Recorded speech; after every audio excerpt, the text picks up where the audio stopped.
Welcome to my classroom. As you can see, it's the end of April. We have boxes, we've taken things off the wall for state testing. Students have left messes. It just is what it is, but I'm inviting you in to get sort of a behind the scenes look at some of the things that just did not go well this year, did not work for me. Let's just call them classroom fails, if you will. If you're new here, I'm Rachel Vincent, and I typically share tips on how to run effective and efficient classrooms. But today, like I said, I'm sharing my fails with you, which is part of learning how to run an effective classroom, because you got to figure out what works and what doesn't work for your classroom. So let's start right here with the classroom library. So I'm actually going to start right here with these boxes. Our school has purchased some classroom libraries for our students, and currently we're waiting to sort of process them and get them all set up before we can put them out on the shelves for students. So here they sit. I had to dig through them to find the packing slip, and of course it was in the second to last box. But over here I have my picture book, nonfiction and fiction picture books. The majority of these are chapter books, and our chapter books go on that bookshelf. So my plan is to, these are my personal ones, I'm going to pack them up to put out the ones that our district bought us. And then I have realized that the majority of my fourth graders don't read picture books as often as I would hope they would. I also think part of it's because of how they're displayed, so I'm going to work on that. The majority of them go for the nonfiction books, which is understandable. So I'm definitely keeping those, but I'm definitely going to go through them and pare down some of my regular picture books, put them aside for certain holidays or, like Women's History Month, African American History Month, like those types of things, but also for like read alouds that I will do. So I'm just going to kind of rework my whole library system, because most students are not going in here to read books. They are going over there to our chapter book section to find books.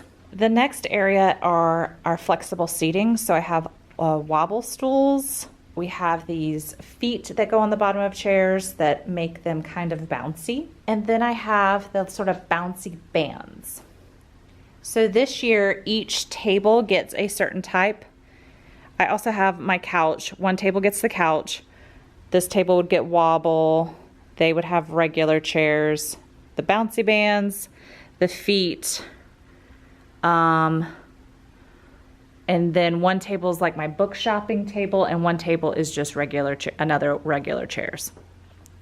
So I created this schedule so we know what table gets what or does what, which, seems like it would work lovely. However, the problem is these feet fall off all the time. They really need to be on the floor, not stackable. But we have to be able to stack our chairs in order for our custodians to clean. And then sometimes my students don't want the wobble stools. It's not their favorite. So next year, I think what I'm going to do is put one of each kind at a table. So I would have a wobble, a bouncy feet, the rubber bands, and a regular chair, and then they can rotate among the table. That way, if a student doesn't want it, they have options instead of forcing everyone to have the same type of chair. And then the majority of the time, I have to limit the number of students who can sit on the couch, just because it's not that big of a space. So that has not worked this year, so I have to rework that somehow. Another thing that did not work this year were table caddies, and the majority of that happened because of not being able to share supplies. So they just basically sat back here, and the only time they were used is if a student couldn't find their scissors, or apparently to put a crayon. So I am thinking, since I didn't really use them and it was okay to not use them, I'm trying to rethink how I want to do this next year. But definitely, I don't think I need supply caddies for the tables. I think I just need to have one central location for extra supplies for my students. I don't know what, I want them to be able to access it, so I need to think about what I can use in here in order for them to access extra supplies if their supplies are missing. And the final thing is my area works very well for me, all of my organizational pieces. However, this wall, if you will, did not work for me this year. I definitely enjoy having a place to hang things up, so I will keep that when kids give me things, different schedules that I need. But these right here, I thought were going to be more useful for me. However, when I'm sitting, they're hard to reach, so I don't reach for them very often. And as you can tell, they just kind of collect things.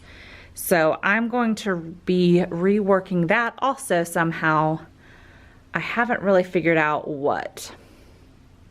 We did get news that everything has to come off of our walls this year. They are painting our walls over the summer. So normally I can leave things up that are non-testing things and just leave them up and for the next year, but this year everything has to come down because they're going to paint. I will be taking my bulletin boards down too because I just don't trust that the temporary hires will treat things the way I would want it to be treated. So yeah, everything's coming down.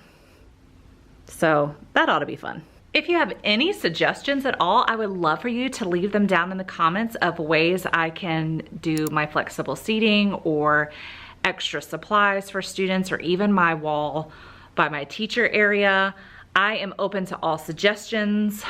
I would love if you have classroom fails that aren't working to leave a comment as well, so I don't feel alone in that. It's one of those things that you just have to keep trying things until they work.